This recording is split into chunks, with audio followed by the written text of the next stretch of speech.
welcome to A Pint of Cthulhu. Today we're playing Crucible of Aether with writer and GM Michael. Hi, thank you all for having me on. I'm so glad to be part of the Crucible of Aether team, as well as to be on your podcast. We're grateful to have you here, buddy. All right. So, a quick little intro to Crucible of Aether. It is a D100 skills-based classless RPG that, as of recording, we are in playtesting, hoping to be in Kickstarter soon. Fingers crossed. Don't know when this is going to be airing. But yeah, I am so happy to be part of this, and if everybody's ready, let's dive into the Fall of Haywood house. You all stand on wooden walkways, suspended above a knotted mass of metal spun into tendrils, vines, and great cords that layer and wrap and weft around and over one another. The metal strands kaleidoscope into different hues, from the dull red of dried blood to the sheen of new forged silver. Those strands are living metal, created by the ancient civilization known as the Dactyl. Living metal made up every inch of Dactyl technology, their devices, and their long-abandoned cities now known as hollows. Living metal covers every inch of the landscape around you, as far as the eye can see, or at least as far as you can see through the smog between the crowds, the factories, and tenement buildings of this city. For the walkway you stand on is in the middle of Queen's Court, the very political and economic center of the Empire of Odeos. It's a sprawling metropolis known by many names: New Gradar, the Iron Expanse, the Spiderweb City. The city was built more than 2 centuries ago, atop the largest Dactyli hollow in the known world, stretching for miles in every direction. Queen's Court itself is also the largest city in the known world, with everyone from the wealthiest noble families to the poverty-stricken who toil in factories, forging a life in a city jerry-rigged over ancient ruins. No one has mastered the secrets of the Dactyl. People cannot even destroy these living metal structures. Instead, they build over and through and around. Wooden boardwalks thread through the city instead of roads. Houses cling to the few patches of bare rock or perch precariously over a metal landscape that seems, at times, to breathe. People only went to all that trouble for access to the most valuable of Dactyli artifacts, source cogs that spin endlessly and now power the vast clockwork factories of Empire. Hundreds of factories powered by these source cogs dot the capital, which is also the seat of power for the Ministry of Macrons, those half-machine engineers who keep access to Dactyli technology in an iron grip. Amidst all this, you have received an invitation to an exclusive salon held at the house of the reclusive Haywood family in an old money neighborhood of the city. The scrap of parchment containing this invite came by courier, or from a friend who just couldn't find the time, or wrapping a nice piece of fried fish. No matter what, these invitations seemed to be everywhere, and no one much cared. In fact, no one has given much thought to the Haywood house in some years. After all, Queen's Court is a city of constant change, and the Haywoods have fallen out of fashion these days. But the scrap of parchment piqued your curiosity nonetheless. Let's start by seeing what you all discovered about this note ahead of time. This is going to be our first skill check, which is a central mechanic in Crucible of Aether. We're going to talk a little bit about what your character is doing, and I'm going to give you a number and a skill to roll. You're going to add that number to the total on the left side of your character sheet for that skill to get your target. Then you roll a d100 and hope you roll under that target, which means that you would succeed on the check, earn XP for the check, and get a little bit of information. I am going to start with Matt here. Why don't you describe your character and what do you think you're curious about this invitation? Okay, so I am playing Caspian Filt, the Enikian. I say it again. Ekian. Basically a moth person, raised by a tradesman. So I'm imagining at the time probably looking over the books or something for a day's work, or maybe setting up some new stock, perhaps. Mm-hmm. Just happening across this scrap of paper and examining it maybe with an eyeglass or something to make out what's written on it and see if there's anything hidden about it. Maybe if there's any value to it. Absolutely.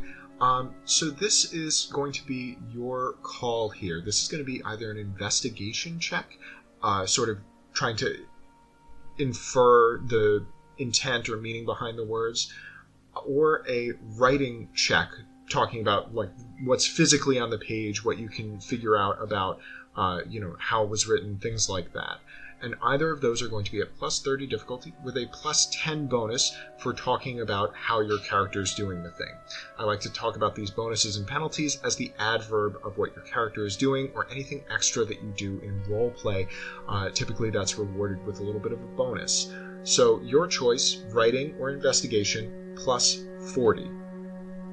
So, investigation and writing are both a ticked skill for me. Yes, so that is a favored skill for your character. That means that when you level up that skill, when you rank up that skill, it will rank up more quickly, but it does not factor into sort of everyday skill rolls. Okay, alright, well they're both the same, so I'll probably go for an investigation, maybe determining the paper's authenticity, the integrity, and the overall material it's made up of.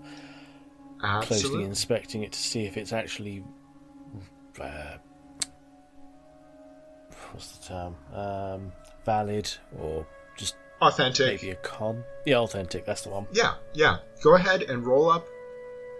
This is going to be a plus 40 check. 40, 50, 60. That's 77. All right, and that's your target, so you go ahead and roll a D100, and hopefully better than a 77. That's a 15. All right, so that is, first off, 3 XP in, I believe you said writing? Or, sorry, investigation. You said investigation. Investigation. Yeah, so that's 3 XP in investigation, and sort of trying to deduce what's going on behind the scenes here. There's language in the invitation talking about seeking to shed the baubles of everyday life for exciting tales and journeys, and language like that reads like sort of the insulated naivete of the idle rich.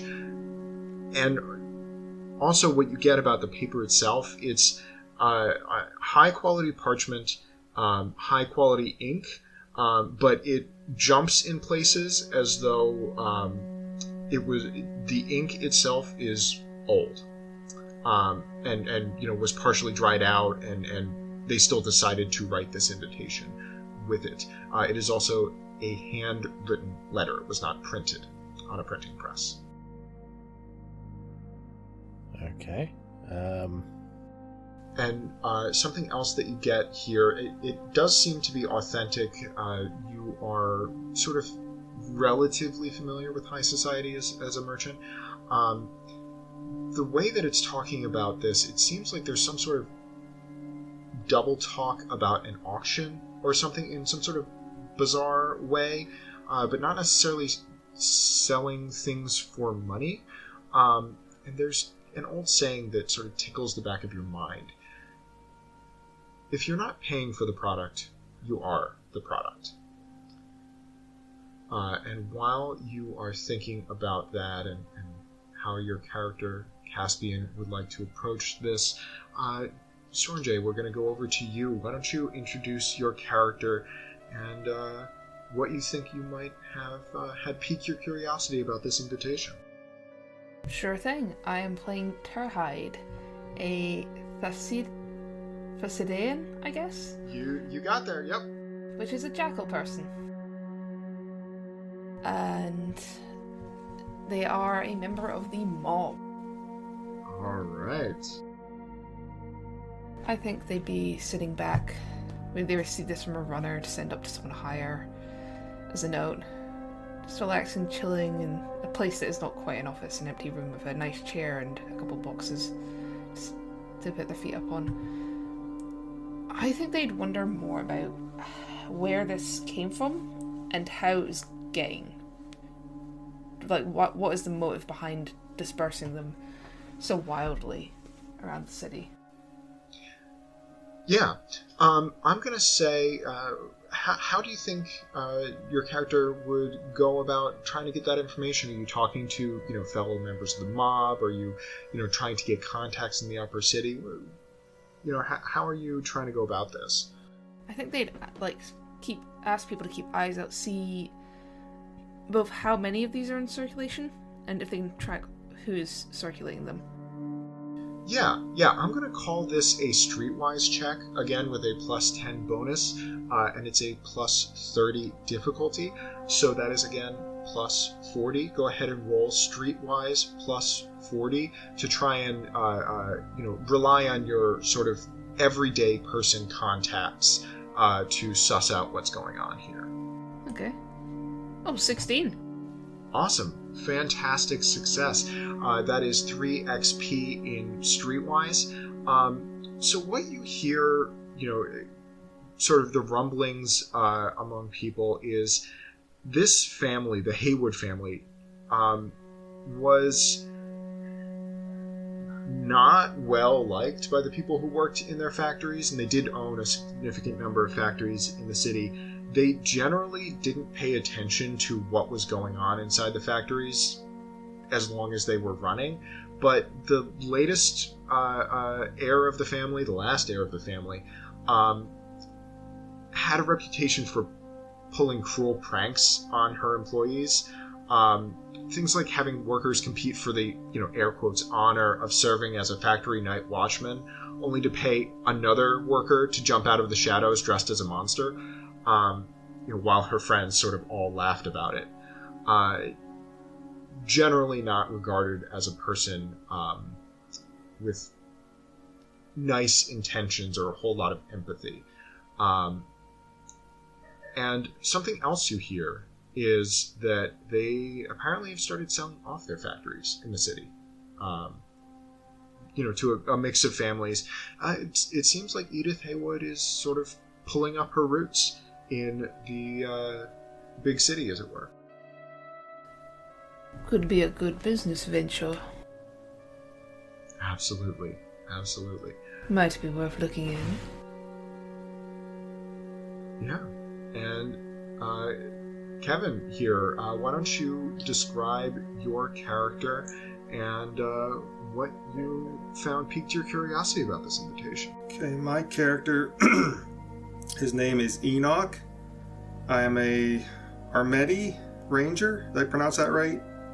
Yep. Yes, you did. So I'm an Armedi Ranger, and generally I travel around and I'm hunting down monsters of the Awakening. Mm-hmm. And when I come across this message, I'm going to first probably flip through my bestiary to see if anything in the history of these monsters that I'm hunting rings a bell, or if like cross-reference to see if it makes sense with anything written in this letter or this location, and probably go from there. And if that fails, then I would just start asking around to anybody in my area.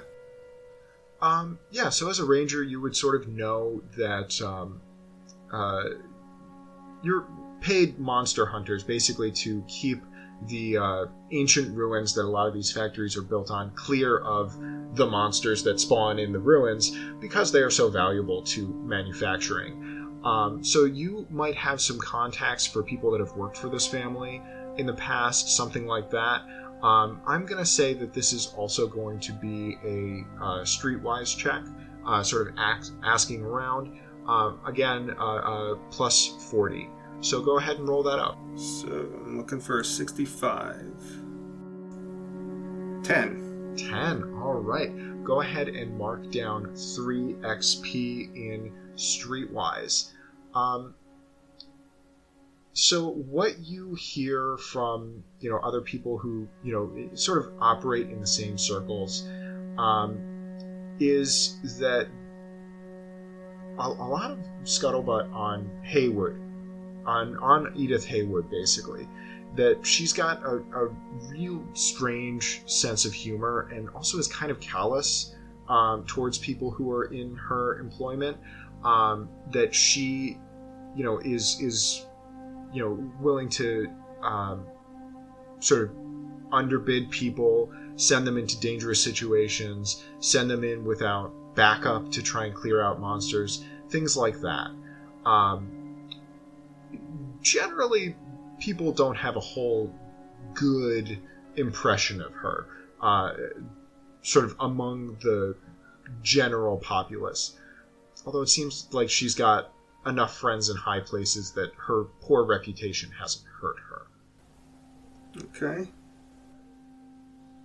And as you're ruminating on what you would like to do with that information, Toucan, let's come around to you. Why don't you describe your character and what you might be looking into with this note? My name is James Dallas Hamilton. I'm a no-nonsense private investigator. I'm a... Oh, what? Gosh, if I can pull it up. Gosh, pull up here. I tech true. Private investigator for the Spies Master Guild. If you guys know a lot about the lore, we helped a bunch of pirates in the past. Oh, yeah. I'm smoking a cigarette while we do this. And I'm looking into this note. It looks pretty notey to me. And I hate to say I'm a really bad cop. I'm pretty old. I've been, what you could say, a veteran initiate, because I've never moved past initiate, even though I've been here for years. Because I'm really bad at investigating stuff. And, I'm kind of just waiting to see what everybody else does, and then gonna try and play it off as my own if they kind of guess what's going on with this note.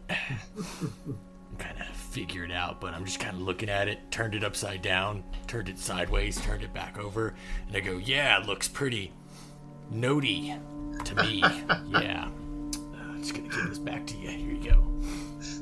All right. So what do you think, kind of information do you think you're trying to get out there, James? I hate to say it, I'm like, my mind is going about 1,000,000 miles a minute because I do have horrific ADHD. What kind of information I'm getting out is like information about myself, or about this note, about the party, about the Haywoods? What do you think, kind of piqued your character's interest there? Oh, getting into this. I saw that people were investigating something, and I saw an opportunity to get on in there, and try to raise my rank with the Spies Masters Guild, and get a little bit higher up and then from initiate. I'm always looking for an opportunity to rise in the ranks of private investigators, even though I do a horrific job of that because I've been there for years. I'm quite old at this point, oldish, deadly old. If Cab was here, I would say I'm old as 37, old age of 37. Ancient. Ancient. Yeah, at this absolutely, point. absolutely ancient. Ancient, but I've been with them for a long time. And I say that's kind of what goes here. And I'd say my information that I'm giving the group as I'm handing this note back is very vague and condescending. That's why I said, I just go it looks very like a note to me. And I'm just waiting for someone to figure it out, like anything about the note, just so I can play it off as my idea and be like, that's what I thought. I was waiting for you to figure it out. I do the whole time.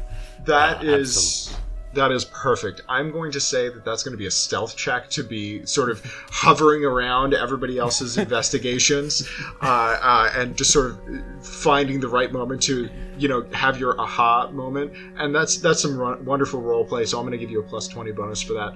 So this is actually going to be a plus 40 check. It's a little bit more difficult to, sneak around a city in broad daylight. But a plus 40 stealth check here. Perfect. Okay, so I will roll a d1. There's a 45. So is a plus 42 my stealth roll, or I'm trying to beat a 40? You add 40 to your stealth total, and then you try and roll under that, which you did, and that's you gain 81. Yes. Yeah.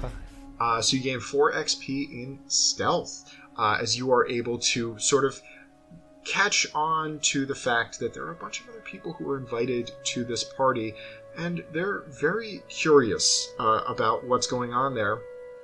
And the thing you notice is that it doesn't seem as though there are any people in high society or people who are like well off and sort of popular, like socialites who have gotten invites to this. It's kind of gone out to people who may be down on their luck or searching for something that might help them, maybe a little bit desperate in some instances. And I'm going to say, as you are sneaking around, it is the day of this salon, this party, and on the road to this sort of exclusive neighborhood, the crowds start to thin out a little bit.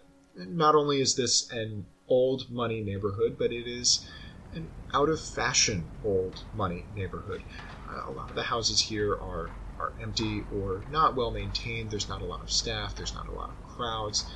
And as the people walking along these boardwalks thins out, four of you sort of, that unspoken social thing where it's like a bunch of strangers all realize they're sort of walking in the same direction.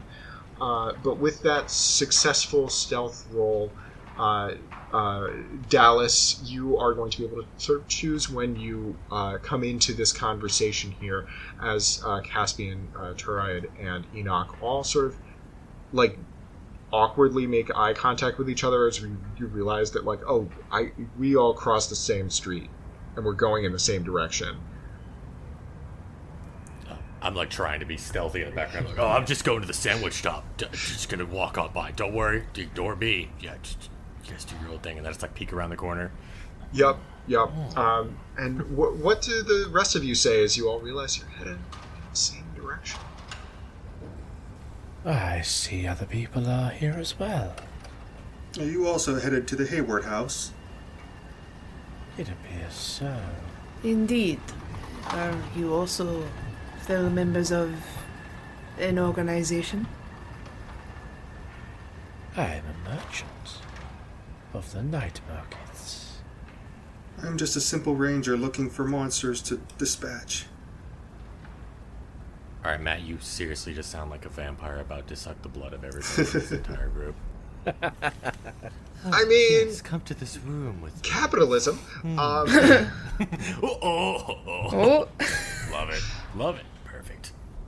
I'll not suck your blood, but I'll suck your coin. Oh, God. That could be taken so many ways. You don't even want it. Don't even know. Oh, you're that kind of money maker. Okay. Very well.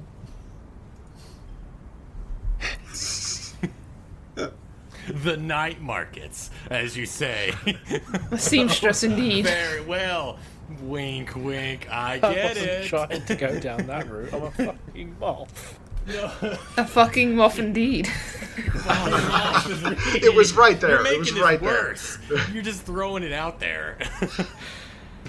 For free, even. I'm staying silent now. Screw you guys, I'm going home. I'm writing in my notebook. Mothman is a prostitute. Have you seen that statue of him with the ass? I'd believe it. Yeah, come on. Yeah. What? Have you never seen the Mothman ass statue? The West Virginia. There's a statue of Mothman in West Virginia. And he is caked up. Yeah, he's got them cakes. Hang on. Let me show you. I'm Googling it, you carry on. Oh, sweet Jesus. So as you're introducing yourselves to one another, for better or for worse, you're walking up. It's a little bit of a hike, actually, as you're walking up, and you realize after a little bit, you're breathing easier. You're up on the hill, have a little bit of a view of the city, looking out over the roofs of the tenements, the roofs of the factories, And that image of Mothman's butt just popped up in my chat while I was doing that. Getting a good look at the Mothfissy. Yeah. So yeah, the air has cleared. You're no longer choked by the smog of the city. As the road is taking you up a steep ridge, and you're about 100 meters above the spread of the the city of Queen's Court. And yeah, there's massive manor houses dotting the road around here. There's greenhouses, multiple buildings, yards, just absolute signs of extravagant wealth. And after a bit of a walk, what stands before you is your destination, the Haywood House. It's an older mansion in the red-fired brick style that was most popular when Queen's Court was first built. There's an addition to your left, which has what looks like a large kitchen, and then there's a small greenhouse to the right. On either side of the walkway leading up to the front door, really spread around everywhere here, are bird baths, statues, gargoyles that seem to be spread around with no rhyme or reason. Some are stone or marble, others are cracked in dry wood. But it takes you a moment to realize the most striking thing about this house. It actually is built to hang halfway over the cliff.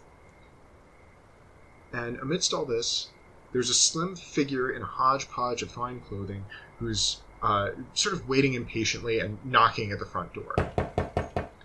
What would you all like to do? Is there anybody else around this house, or is it just this one person? I would say make a perception check for me. That is going to be plus 20. So beat a 59. 29. All right. That is 4 XP in perception. Go ahead and mark that down. What you find is there's nobody in or around the house that you can see. But one thing you do notice about first one of the neighboring houses and then the other is there seem to be people moving around just on the other side of the curtains. And something that catches your eye about one of these windows, when one of the curtains is moved by somebody walking by it or something like that, you see somebody looking out with a pair of opera glasses at the Haywood house, at your destination. So there's nobody on the street, but there's activity in the neighboring houses, sort of facing the Haywood house. Okay. Just turn and look to everybody and just basically say, it appears our presence has garnered some interest amongst the neighbors. Of course it will. This is a rich neighborhood. I am not rich. Neither of you look rich either. They stare. Yeah, I already knew all this information. I was just waiting for one of you guys to figure it out. Just popping up out of nowhere. Like popping out of weird things, like the trash can right next to it. I'm just like popping out like, I already knew. Going back into the trash can. Oh, you're that cop we don't even have to pay off. Nice to see you around. Writes down, cops are crooked. So, just writing down useless shit. What is wit? is no one opening the door then? It's just been a moment here that the figure at the front is knocking at the door, but nobody has answered it yet. No, so you still have a moment to figure out what you want to do. Can I approach the figure and ask them, how long have you been knocking on the door for? He sort of steps back and meets your eyes for a moment and looks away and says, I've only been here for a moment. I pulls himself together. I am a guest of the Lady Haywood, and I have just been waiting here, and no one has answered the door. That's entirely normal for high society types, right? To leave you standing outside when you're a guest. No, I suppose not. I'll try the door. That is normal, right? And he knocks again. And in this moment, the door creaks open slowly, and a figure sort of looms out of the shadows. This very tall, balding Earl Kragan man. Earl Kragans are sort of vulture-like. He's got a ring of feathers around his collar, in sort of darned up butler livery, bald head, liver spots, and he is sort of stooped in his posture as he leans out and says, "You knocked?" Yes, we appear to have been invited. Show him the letter. Absolutely. And he says, the guests. Come and join the others in the parlor, why don't you? And creaks the door open and motions for you all to go inside. Seem as though we've all come together. We should all head inside. Of course. After you. I do like Very well. I do like a really stupid, like trying to pretend to be stealthy, like somersaults into the room. Do-do-do-do-do-do-do. Dun, dun, dun. Whew, and I disappear again. I just look at him and shake my head dismissively. Yeah, you get an eyebrow raise out of the butler here. Yeah, so as you come in, it's kind of shadowy and immediately strikes you as dusty, like not just like that there's dust everywhere, but that it has been kicked up and it is in the air that you're breathing as you walk in to this grand sort of hallway that is at most half lit. There's spots on the walls where you see lanterns once were. The ones that are there still, there's only 2 or 3 for this whole hallway. There's a lot of shadows. Off to your left, there's a door. It seems to be like a coat room. But in front of you is a grand column of twisting, webbed strands of living metal that run from floor to ceiling at the end of this hallway at a T intersection. You can tell this house was set up to absolutely show this off at one point. But now it's just as dusty as everything else. The floorboards are sort of warping and peeling away. There's dust settling in places. Can I potentially roll a business check to see if I would know anything about the family and maybe like their downfall or something? Yeah, absolutely. Go ahead and roll a business check. I'm going to say this is going to be plus 20, but a plus 10 bonus, for an inventive use of the skill here. Okay, so that would be Plus 30 total. plus 30. Wow. Yeah. Okay. Don't think I'm going to be able to fail this then. Yeah. All right, so you gain 4 XP in business because it was a little bit more difficult than the checks earlier, but you got a bonus for how you approached it. And what you hear is that the family just sort of slowly withered, basically. That, yeah, they own factories in the city, and yeah, they have money, but it's the thing where, like, the factory was producing something for 30 years, 40 years that, people don't buy that anymore. And they just never really kept up with the times. They didn't really seem interested in the business itself, especially this generation. Edith Haywood didn't really seem engaged. Took, that was 4 XP in that role. Didn't really seem engaged with the running of the business. They seemed more interested in whatever it is that they were doing personally, and also spending most of their actual money on. The statues that you saw outside, they cost a lot of money. They were not maintained once they were purchased. Frivolous penny spending, then. Yes, it seems Miss Edith has developed an expensive taste, but not quite the finances to keep up with such a thing. Could always use some help. A loan, perhaps. We'd be quite welcome to give. Yeah, so you take a moment to sort of take that all in as the butler leads you past the column towards another door. What would you all like to do? Follow up?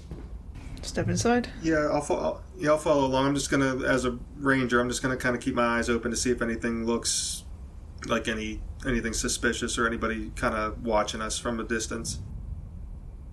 Yeah, absolutely.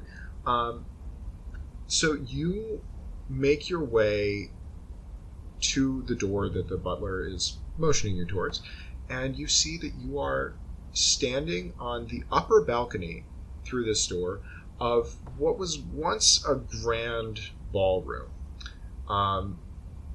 And along this upper balcony is the other side of this column, and you realize that the column itself marks the edge of the cliff. And this entire ballroom is hanging over the edge of it. It comes down a set of stairs from either side.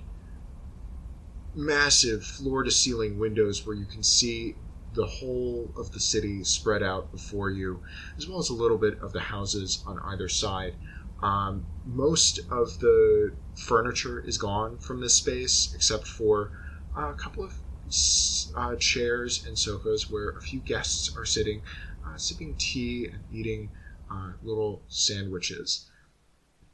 Or at least a few of them are. One of them, very much so, is not.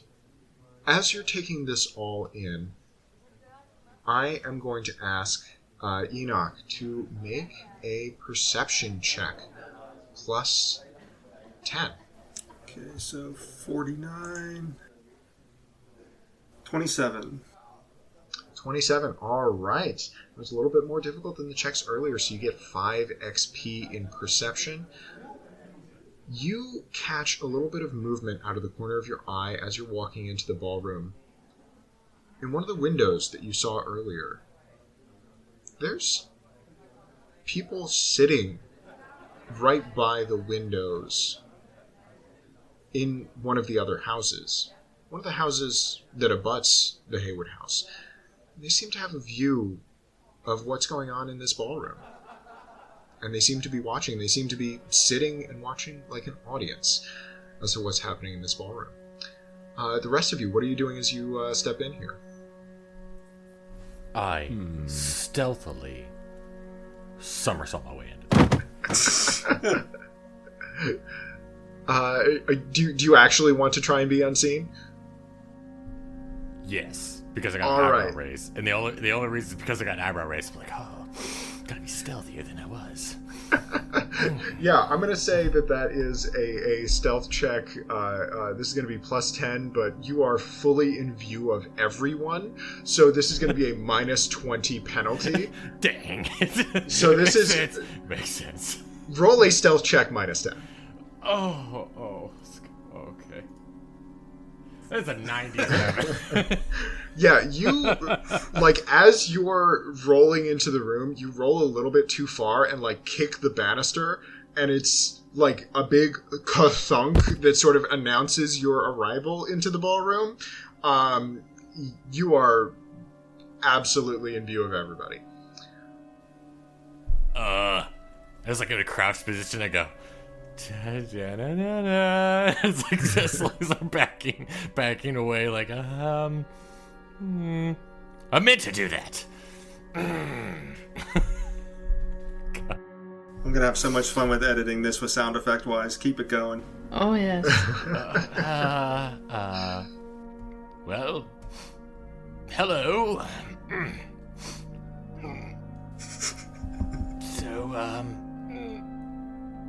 you are. I'm going to go over and help pick him up and kind of dust him off a little bit and pat him on the back, saying, better luck next time.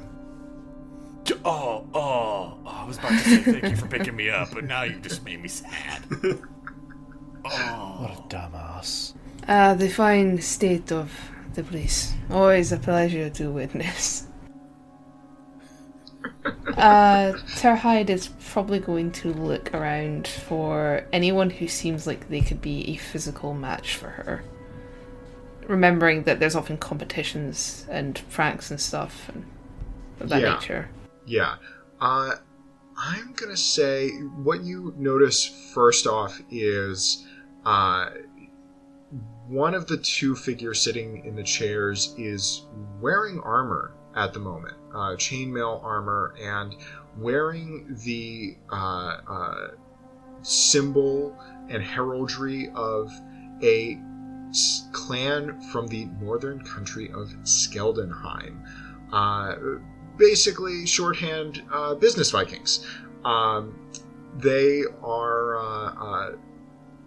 each family has a family business, something they specialize in, and the higher-ups in the family run the business. He's wearing the heraldry of one of these clans. If you wanted to get any more information about that, might be a perception check or an investigation check.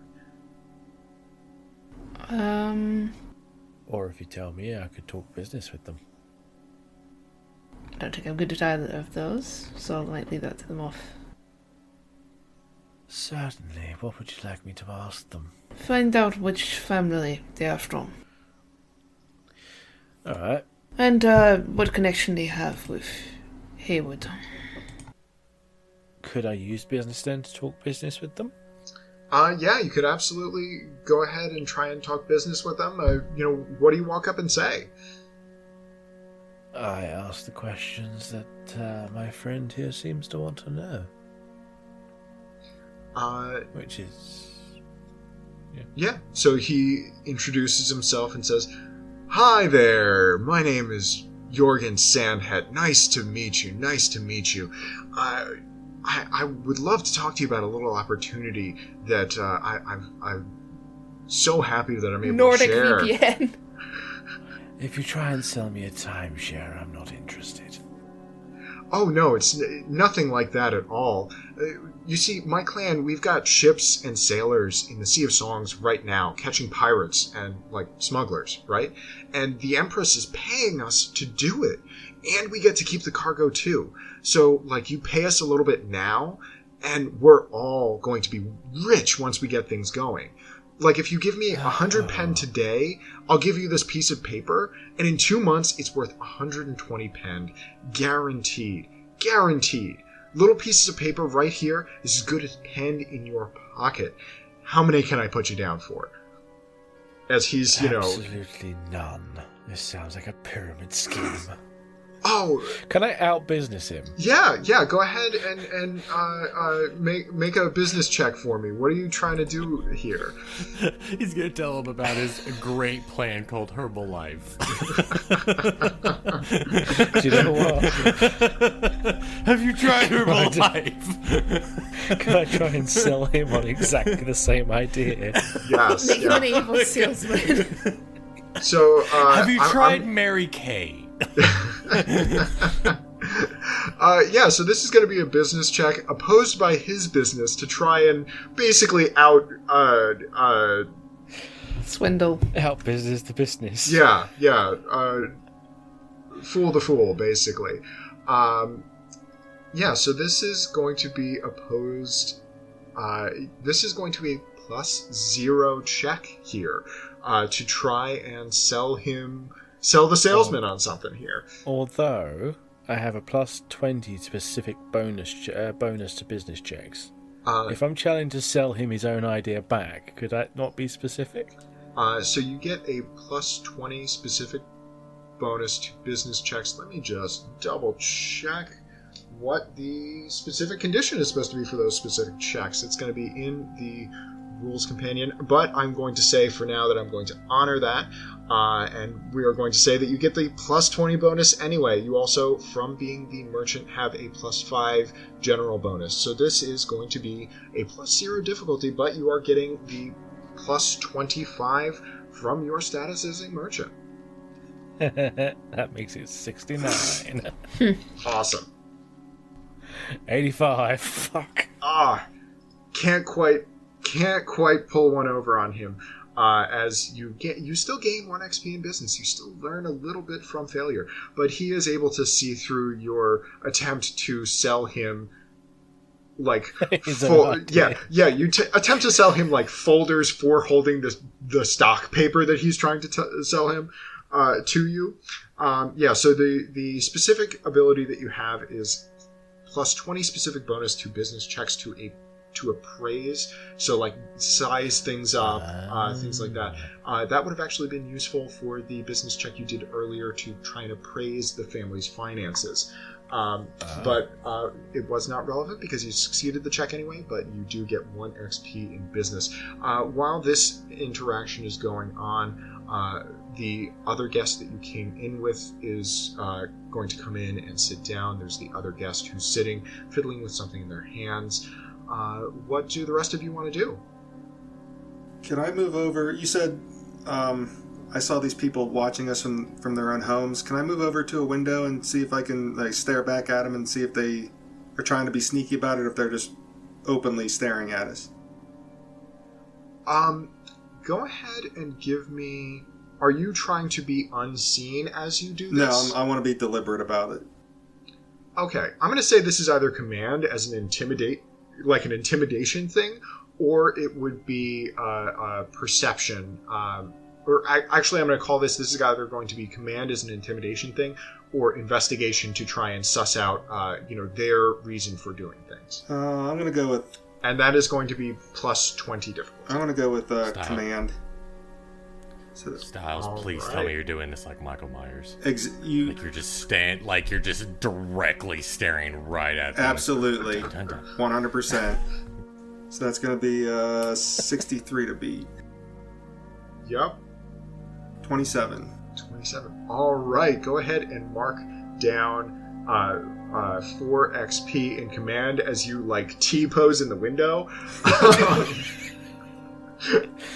Assert your dominance. And you see some people whisper in the windows, and somebody takes down the opera glasses and talks to their staff, who, for the moment at least, draws the curtain. Okay. They after that are not going to be quite so brazen about watching what's going on, but the sense you get is that they are very deliberately watching what's going on, and it seemed as though there were a bunch of people there. Like it was they had were not only deliberately watching it, but they were sitting in chairs watching the window. Yeah. There was some planning involved. But they've drawn the curtain and are out of sight. Okay. Absolutely, Michael Yep. Myers waving. So, Took, what did you want to do now that you had that rather entertaining entrance to the party here? So I want to kind of mingle, I guess. Around all these people. So I'm generally showing interest, deceptively showing interest in this businessman that our merchant fellow Caspian has been talking to. I'm actually decided to show interest in what he's trying to sell, kind of ignoring what Caspian is doing.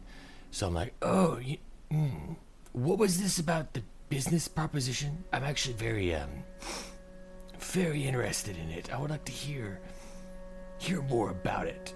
So I'm kind of doing it to kind of pretend like I'm now, pretend like nothing happened, of me somersaulting into the room and failing horrifically at doing so, just kind of brushing myself off and acting like nothing happened. So I'm just faking. I'm kind of mingling with the guests in a way, but I'm showing interest with this. Yes, absolutely. Well, I mean, he is more than happy to talk to you after the entrance you demonstrated. And he says, yeah, so the way it works is I'm in charge for the family of selling these shares in our venture in the Sea of Songs. And basically what this little sheet of paper means that you own a little bit of our the company that we set up to do this thing where we're catching pirates. And yeah, we're gonna make so much money. We're gonna make so much money, and you'll own part of the money that we make. That's how this whole thing is gonna work. And you can even trade this to somebody else if you want the money now, and you think that they will be willing to hold on to it. It's this whole stock trading thing that we're going to get going. It's going to be fantastic, and you're going to make so much money. It's just 100 pen each to get you started. Would you like to buy one? So is it like one of those like really cool things? I'm a part of a few of them, where like you get me involved along with a few other friends, and then I get a few of my friends involved, and then you're at the top, and then like where like a trickle down effect. Is it like one of those things? It's more of a gush, just a gush of money that you're going to be making if you invest today. Absolute gush of money coming down to you. Do you have these pieces of paper with you? Yes, he's holding the piece of paper in his hand. Hold the piece of paper. Or would you mind if I see it? I'm I'm right in front of you. I can't exactly do anything if I'm like right in front of you, can I? No, I suppose not. Yeah, you can see it, but he does keep one hand on it. Oh, of course. Okay. So I glance over it, but I'm also like doing a shifty eye, like looking around that he doesn't know. Like I'm like got my head tilted down to where he can't tell that I'm also looking around the room to see what's going on while I'm pretending to examine this photo. Kind of see what's going on. I'm investigating at the same time. Like, oh, well, looks very legit to me. Sadly, I'll have to let the missus know. If the way my money works out, she has to kind of look over it and stuff. So if I were to, spend this kind of money right now, I'd be kind of, hate to say, deep shit with the old ball and chain. You get what I'm saying? Yeah. Oh, man. Yeah. But, hey, I appreciate talking, man. I'm really going to consider it, though. Yeah. And I love that bit of RP covering this, casing of the room. This is going to be a plus 20 bonus to whatever check you decide to do, whether it's perception to just sort of, soft eyes take in the room, or investigation to try and, deduce something specific about what people are trying to do. Absolutely your call. And you're going to be rolling a plus 40 on this. Well, yeah. What's funny is I have a 42 in both investigation and perception. So, okay, well. It's just a question of what do you think Dallas would do in this situation? I would go with perception since I'm casing the room. Just kind of looking to see what's going on. So I guess I'll go ahead and go with perception on that. That is a 73, but you said it was a plus 40? Yeah, plus 40. So I actually missed that. Yeah, I'm 42. Yeah, awesome. 82, so, 4 XP in perception. Couple of things that you notice. First off, everybody in the room who's been in the room for a little while, and also very quickly the other guest who you came in with, is occasionally letting their gaze drift up to the column and a piece of jewelry that seems embedded in the column on this side, which seems odd because there's pretty much every other decoration in this house is gone. The other thing that you notice, the other guest who you haven't spoken to, who was here already, is half machine. And a third thing that you notice now that the first time you've been able to really take in the guest who came in with all of you, is that he is attempting to disguise a series of boils along his cheek and down his neck that mark him as a rot stalker. Member of a group who've been magically altered and are among the Assylians, the rat or rodent folk of the setting. border on mutual aid society, freedom fighters, generally out of place in a setting such as this one. And that's what you notice on that perception check, sort of casing the room along with the rest of your guests here. What does everybody else want to do while Dallas is getting the hard sell? I think I'm going to find out who the guy we came in with actually is, because I don't think he told us his name. Yeah, so you sidle up to him, and he's, a little bit nervous, not making eye contact, sort of trying to keep his collar up around his neck. And he says, hello, nice to meet you, Rodolfo. And he offers his hand in that, wrist turned down sort of way for, a very floppy handshake that is what people imagine is, the sort of high society polite handshake. You know what I mean? Nice to meet you, and goes to shake your hand. Yeah, sure. Terhide will shake his hand, doing best not to absolutely crush it. And you, greetings. What job do you do? There seems to be an eclectic mix of folks. What is it that you do? I'm an entrepreneur. I'm an entrepreneur, and I'm looking for a new opportunity.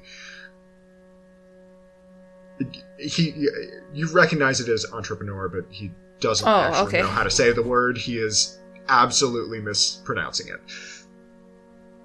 An ambitious thing to be, but perhaps this is not a bad place to network. Have you had any contact with Edith Haywood before now? There's a pause before he answers, and there some sort of emotion goes over his face. It would be a check to figure out what it is before he says, no, I haven't had the pleasure of meeting her myself, though my family has worked with her family in the past. What brings you here, if I might ask? You seem as though you're the type who might be more comfortable in one of her places of employ than her house. That is quite an audacious thing to say. What are you implying there, friend? I'd be more careful with your words than that. I have been invited, like everyone else here, and I know well enough her games to guess at what will happen tonight. Do you know well enough to have a guess, little man? I know her plenty well, thank you. And a little bit of the mask slips here.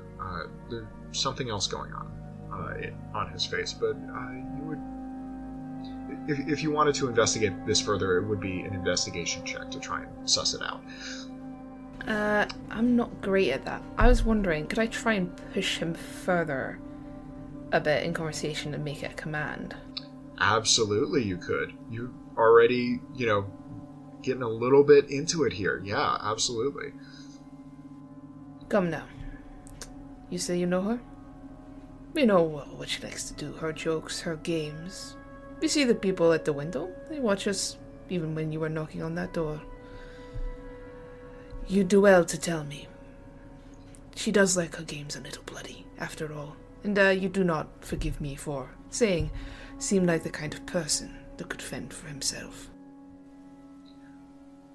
Yeah, absolutely. I love that. That's going to be a plus 20 bonus. This is a plus 10 check, so this is going to be a command check plus 30. So 30 onto what my command is, yeah? Yes. Okay. 53, I make it. All right. So that is 5 XP in command as he sort of hisses, almost growls under his breath. I know plenty about what this family is capable of. And I'm a little bit more than what might meet the eye to somebody who only cares about what money they can wrestle out of the hands of people who have almost nothing. Yes, I know a little bit about who you are and where you come from. And I know who you've probably stepped on to get there. Just the same as she has stepped on plenty of people to get where she is. You stand on the top of others, just as she does. And he withdraws from the conversation there. He fully goes and starts smiling and tries to talk to the other guest, who's sort of half machine and fiddling with something in her hands. Enlightening. I'm gonna go back to the group, try and draw them away from the Viking Mick multi-level marketing scheme over there. It seems there is some resentment towards our host. I suspect the man who was knocking on the door, perhaps the rat person, they might both be of the opinion that she is not such a pleasant host to have. Do we even know why we are here? I have an idea. I'm not too inclined to share at the moment, but I have suspicions. What are your suspicions, so that I can cross-reference him with my suspicions? So, in short, she has pranks she likes to play for her friends. They are usually from her employers, but she has no money to employ people. She does, however, have enough money to print an invitation to the random masses. There's some sort of scary event that is going to happen. Someone dressed in a costume or whatever, and the people in the houses, they are her friends. They are watching us get scared for a night. At least that is part of my guess. Am I able to use Divine to see if there's any kind of truth to this? Divine is more around religion and magic, as well as sort of the ecclesial parts of society. But something around investigation would be a good fit. I can do an investigation then. Yeah. I'm going to call this, with the plus 20 bonus from Terhide's statements here, this is going to be a plus 30 investigation check. So, 67 to beat. 23. All right. So that is 5 XP in investigation. It seems pretty clear to you that whatever is happening in this ballroom is meant to be entertainment for the people outside. But right now, it seems like you're just drinking stale tea and eating crumbly biscuits. Don't quite get what's going to happen. And it also seems notable to you in this moment that all of the guests are seem to be somewhat down on their luck or desperate, but definitely don't have ties to high society. It seems you have struck the nail on the head. We appear to be tonight's entertainment. There is likely some more to it, but that is the core of the matter. Personally, I don't mind this too much. Night out, some free foods, and of course an insight into the Rich's flaws. If you count crap tea as good food. Better than many of them will get, I suspect. More than likely. I'm behind him. I'm just drinking the tea. God, this is really good tea. Remind me if ever you stop by my shop to show you the proper tea of life. This is just poor person's drink. For free? Maybe. You seem to be my favorite friend now. There is also an element of contest to her arrangements, usually. I suspect she'll try and pit us against each other. I don't know how. Intellect, strength, knowledge. entertainment value, perhaps. If so, I think our dear police officer there will win. But however it is, there will be some menial reward for it, more likely than not. Oh, joy. Oh, don't worry. I'm not a police officer. I'm a private detective. Not really a strong arm of the law. Ugh. I'm a private, as in private people hire me out to investigate. Right. I do wonder if we'd be allowed to leave the game, now that we've entered into it. We could always try. We can. I feel no need to at the moment. Nothing to...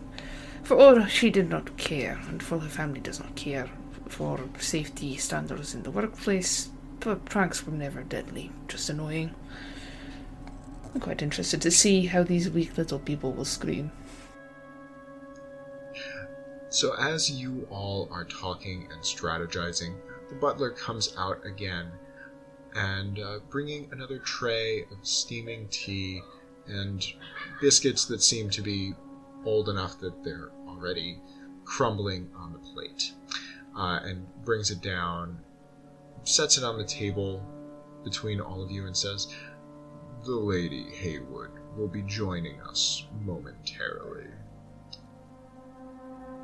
If I could all ask you to place your attention to the door."